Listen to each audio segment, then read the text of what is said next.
एगो बेटी अपना पापा से कहतारी कि पापा तू हमरा के पढ़ा के लिखा के लालन पोषण करके आज वो लायक बना देले बड़ा कि हम अपना पैर पे खड़ा हो सकी। लेकिन एगो जे काम और एगो जे दुनिया के प्रथा बा ऊ हमरा के बड़ा तेजता। पापा तू हमार विवाह करतारा और ये घर हमरा से छोड़वावतारा अपन। पापा हमरा जाए के मन नहीं करत अपना ई माई बाबूजी के छोड़ के। आखिर कौन ऐसा गलती हो गई हमरा से? वो अपना पापा से सवाल करतारी और पूछतारी। देखी का पूछतारी,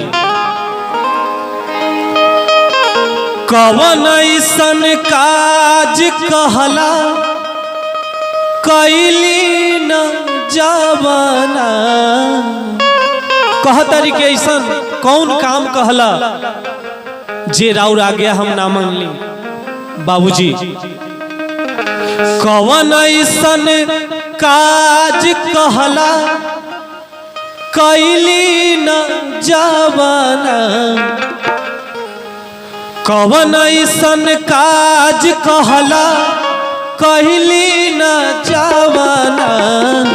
कहते जलाया पहना कर जवाए हो पापा बोला गलती बहकावाना। कहते जला आपन कर जवाए हो पापा बोला गलती बहकावाना। जब से है सुनले हमारा बढ़ल धड़कनवा।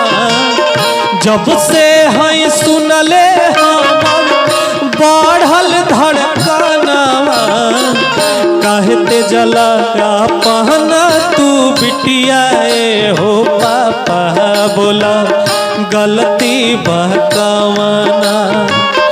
कहते जला अपन पुतरियाए हो पापा बोला गलती बहकावाना।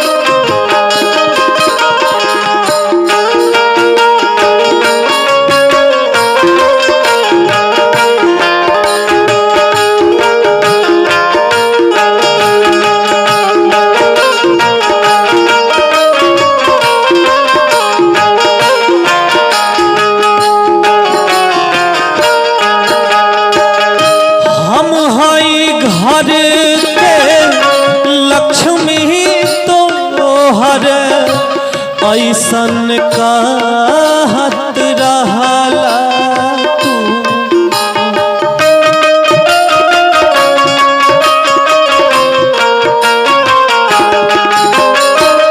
कबहू ना करबा अपना से अलगा ऐसन बोलत रहला।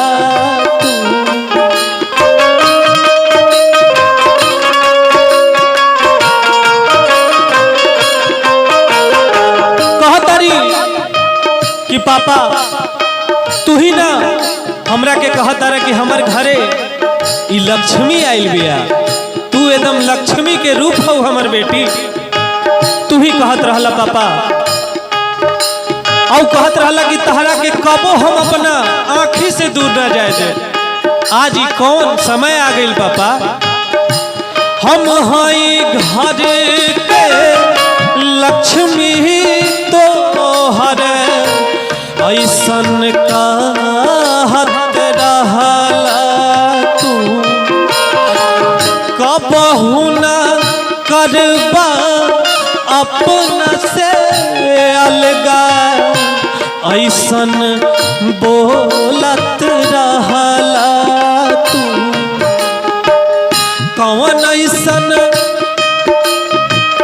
कौन मजबूरी भइल होता पछतावाना, कौन मजबूरी भइल होता पछतावाना, कहते जलाया पहन कर जवाए हो पापा बोला गलती बहकावाना, कहते जला अपन कर जवाए हो पापा बोला गलती बहकावाना।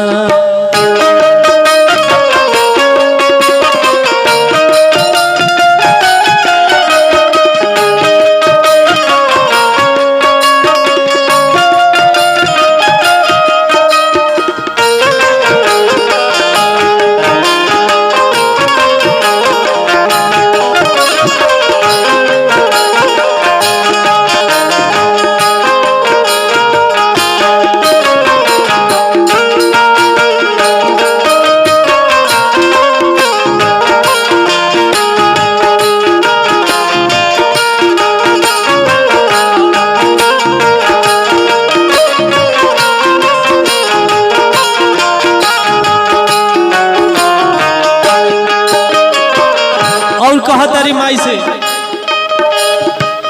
क्षण भर में जुदा जब करही के रहे माई जदी बेटिया के,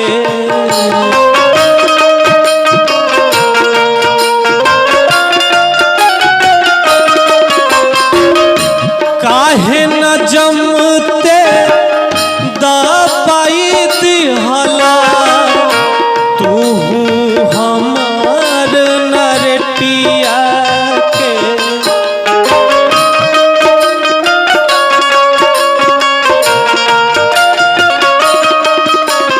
कहतारी माई से कि माई जब एक क्षण में अपन बेटी के जुदा कर देवे के रहे त काहे खातिर हमरा के जन्मौले रहली।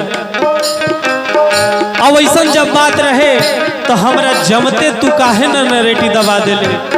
कहतरी क्षण भर में जब जुदा करके रहे त काहे अपन बेटिया के, काहे न जमते दबाई दिहलू माई हो हमार नरटिया के। नहीं छोड़ल जाई हमसे बाबुल के अंगना, नहीं छोड़ल जाई हमसे बाबुल के अंगना, कहते जलाया पहन कर जवाए हो पापा बोला गलती बहकावाना, कहते जलाया पहन कर जवाए हो पापा बोला गलती बहकावाना। कौन कैसन काज कहला कैली न जावाना, कौन ऐसन काज कहला कहली न जावाना, कहते जलाया पहन कर जवाए हो पापा बोला गलती बहकावाना, कहते जलाया पहन कर जवाए हो पापा बोला गलती बहकावाना। जब से है सुनले हमारा बढ़ल धड़कना, जब से है सुनले हमारा बढ़ल धड़कना, कहते जलाया पहन कर जवाए हो पापा बोला गलती बहकावाना, कहते जलाया पहन कर जवाए हो